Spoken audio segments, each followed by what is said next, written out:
नमस्कार मित्रांनो आणि मैत्रिणींनो, रेशमी नाते या मराठी चॅनलमध्ये तुमच्या सर्वांचे स्वागत आहे. एक लग्न असेही भाग 4. मी आत्ताच सांगून ठेवते, मी माझी मुलगी त्या लंगड्याला अजिबात देणार नाही, मालती म्हणाली. अगं पण कर्ज फेडायला एवढे पैसे कुठून आणायचे, तेही एका महिन्याच्या आत, मुरारी म्हणाला. मला ते काही माहीत नाही, तुम्ही त्यांना नकार द्या, मालती म्हणाली. तितक्यात राधाबाईला समोरून सई येताना दिसली. थांबा, आपल्याकडे दुसरा उपाय आहे, राधाबाई म्हणाली. कोणता, मुरारी म्हणाला. सई, राधाबाई तिच्याकडे बघत हसत म्हणाली. सई, मालती आणि मुरारी आश्चर्याने म्हणाले. हो ते बघ, राधाबाई म्हणाली. सई नेमकीच तिच्या आईला डॉक्टरांकडून दाखवून घरी परतली होती. सई बाळा, काय म्हणले डॉक्टर, राधाबाई म्हणाली. सईने आणि तिच्या आईने आश्चर्याने राधाबाईकडे बघितले. अगं असं भूत लागल्यासारखं काय बघताय, राधाबाई म्हणाली. त्यावर सई आणि तिच्या आईने एकमेकींना पाहिले. काही नाही, लवकरात लवकर ट्रीटमेंट सुरू करावी लागेल असं म्हणाले. सई नाराज होत म्हणाली. सई, देवा का असा अंत बघतोयस आमचा, तुला जराही आमच्यावर दया येत नाही का? सुरेश गेला तसं सगळं गेलं, कारखाना, पैसा, आडका सगळं गेलं आणि आता हे घर सुद्धा जाणार. सई बाळा, मला माफ कर, मी तुमच्यासाठी काही करू शकत नाही. खूप लाचार आणि बेबस आहे ग मी, राधाबाई पदराने डोळे पुसत म्हणाली. सईला त्यांच्याकडून काहीच अपेक्षा नव्हती, पण आज तिची आजी इतक्या दिवसानंतर त्यांची विचारपूस करत आहे, यामुळे तिला थोडं आध्यात्मिक समाधान भेटलं. जा बाळा, आईला घेऊन रूममध्ये जा आणि कल्याणी तू आता आराम कर, अजिबात रूमच्या बाहेर निघायचं नाही आणि कामाचं टेन्शन घेऊ नको, मालती आणि मी बघून घेऊ, राधाबाई म्हणाली. त्यावर कल्याणी काहीच बोलली नाही, कारण तिला माहीत होतं यांच्या अशा गोड गोड बोलण्यामागे नक्कीच त्यांचा काही मनसुबा असणार. आई चल, सई कल्याणीला घेऊन तिच्या रूममध्ये गेली.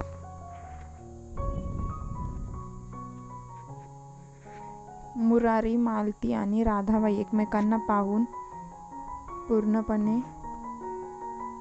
शांत झाले होते, हसत होते.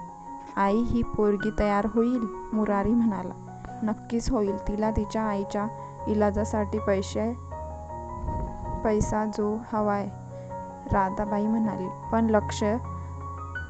पण देवाण साहेबांना बघून तिने काही घोळ घातला तर, मालती म्हणाली. त्यावरही माझ्याकडे इलाज आहे, राधाबाई म्हणाली. रात्रीची जेवण आवरल्यावर सई किचन साफ करत होती, तेव्हा सुमती तिच्या जवळ आली.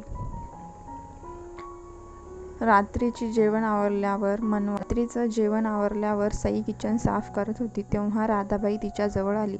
काय करतेस बाळा, राधाबाई म्हणाली.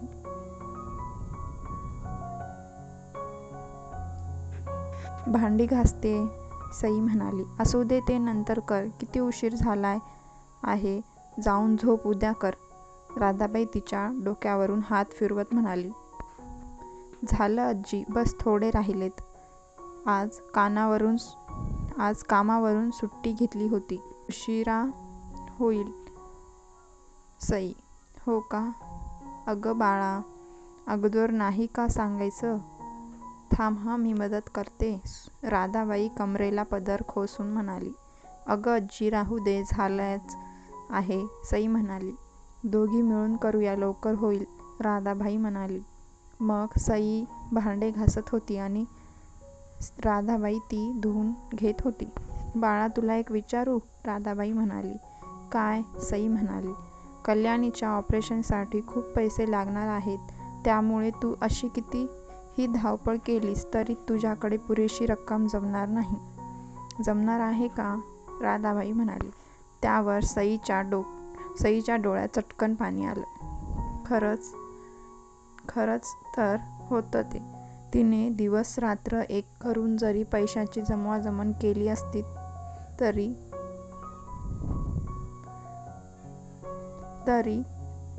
मत केली असती तरी ते कमीच होते. काय आजी?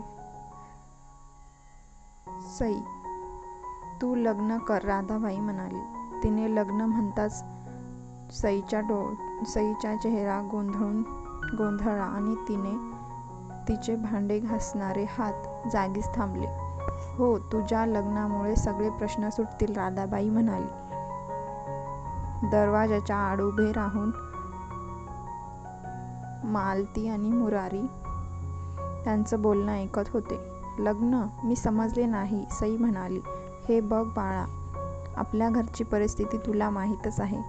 आपला जो उद्योग होता तो बंद पडला. त्यात कर्जही खूप झालंय. त्यामुळे जेमतेम 2 वेळचं जेवण भेटले. हे बघ बाळा, आपल्या घरची परिस्थिती तुला माहीतच आहे. आपला जो उद्योग होता तो बंदच पडलाय. त्यात कर्जही खूप झालंय. त्यामुळे जेमतेम 2 वेळचे जेवण भेटेल एवढंच काय ते पैसे आहेत. पण तेही किती दिवस पुरणार? काही दिवसांनी हे घर सुद्धा विकावं लागेल, राधाबाई म्हणाली. मा एकसारखं तिच्याकडे बघत होती. तुझं लग्न त्या घरी झालं तर तुला तुझ्या आईचं ऑपरेशन लवकरात लवकर करता येईल. आपल्यावरील कर्जही माफ होईल, ज्यामुळे ही घर पुन्हा सुखाचे दिवस बघेल.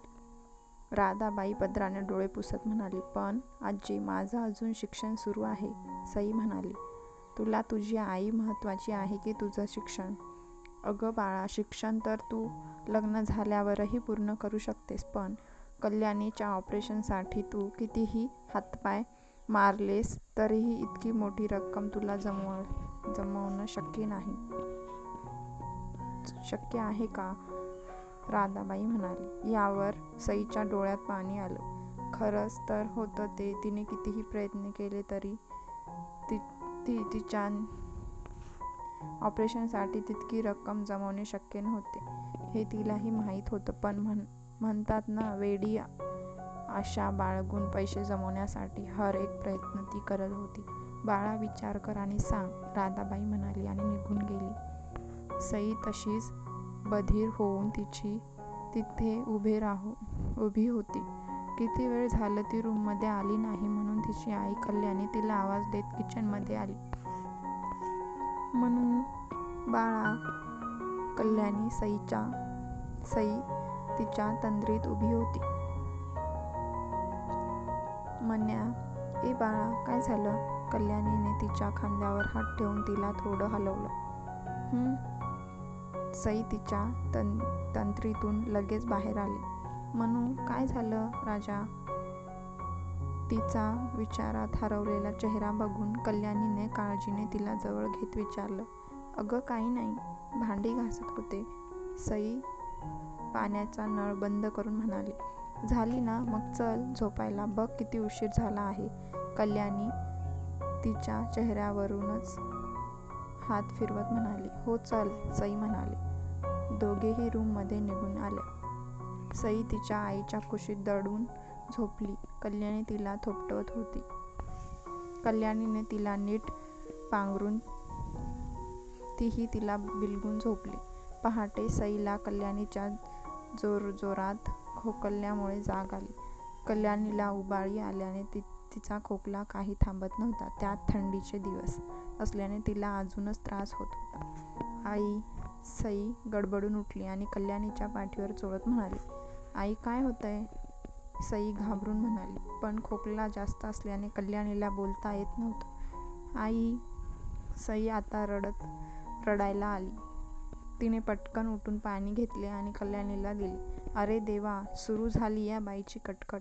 सुखाने झोपू देत नाही ही बॅ. मालती झोपेत बरळत होती. आहो. मालती मुरारीला म्हणाली. हं. मुरारी झोपेतच म्हणाला. आवाज करतीये. मालती म्हणाली, तू जा, मला थंडी वाजते. मुरारी तोंडावर पांघरून घेत म्हणाला. अहो जा ना. मालती त्याच्या अंगावरचं पांघरून ओढून काढत म्हणाली. काय कटकट आहे. मुरारी वैतागत उठला. समोर काय झाले पाहूया पुढील भागात. हा भाग कसा वाटला कमेंट करून नक्की सांगा.